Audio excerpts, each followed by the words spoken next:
Over 50 shops are participating this year in the 10-day event, all the more reason to shop for a good cause. It's all wood and nails now, but it'll all come together by the end of today for the kids in the Druid Heights community. Beginning next week, Baltimoreans will be able to pick a name for the 3-month-old calf. Some of the choices being Sassafras, Bailey, and my favorite, Kallie. Chrysler's the largest exporter of the Big Three at the Port of Baltimore, claiming about 50% of jobs here. Good afternoon, I'm Kallie Ejigu, and here's a look at the headlines at this hour. In the nation's capital, a bill authorizing $48 billion to fight AIDS is expected to pass Congress today. The bill is part of the President's Emergency Plan for AIDS Relief, known as PEPFAR, which was established 5.5 years ago in hopes of slowing the spread of the HIV/AIDS epidemic across sub-Saharan Africa.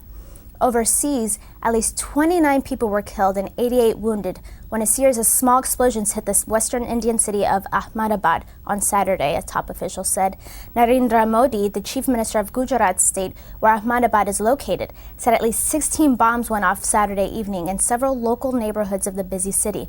Modi called the blast, quote, a crime against humanity, and said the state government would cover the medical cost of all those wounded in the attacks.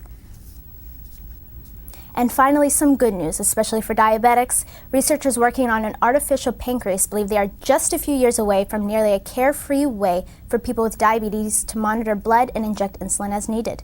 They believe they can link two current technologies, continuous glucose monitoring and insulin pumps, into a seamless package. That's a quick look at the headlines at this hour. I'm Kallie Ejigu. Thanks for watching.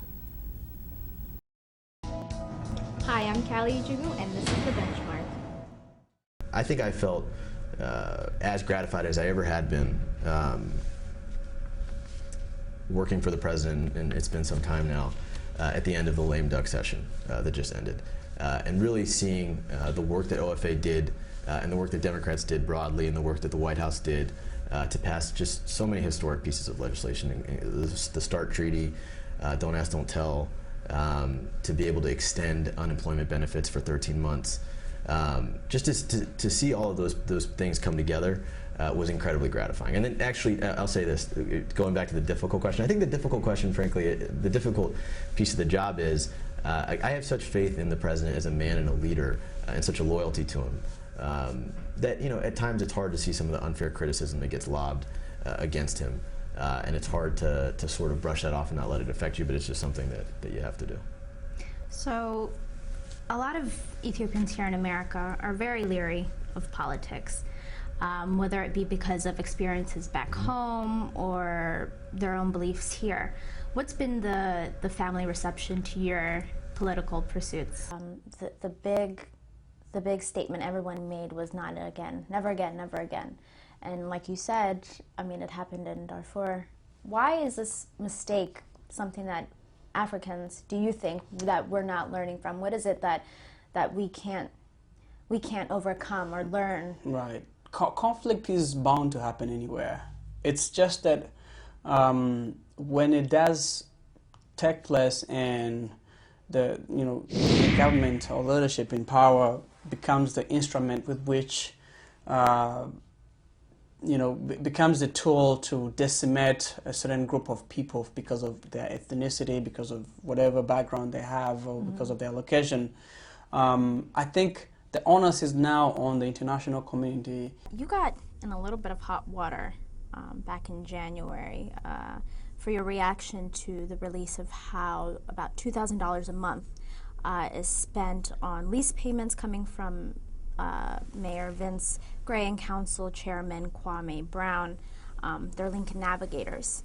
That's coming from the taxpayers' wallets. Right. Could you explain the stance that you took and the trouble that you got into a little bit there? Yeah, well, I don't think I got any trouble. You mean like the reaction from the...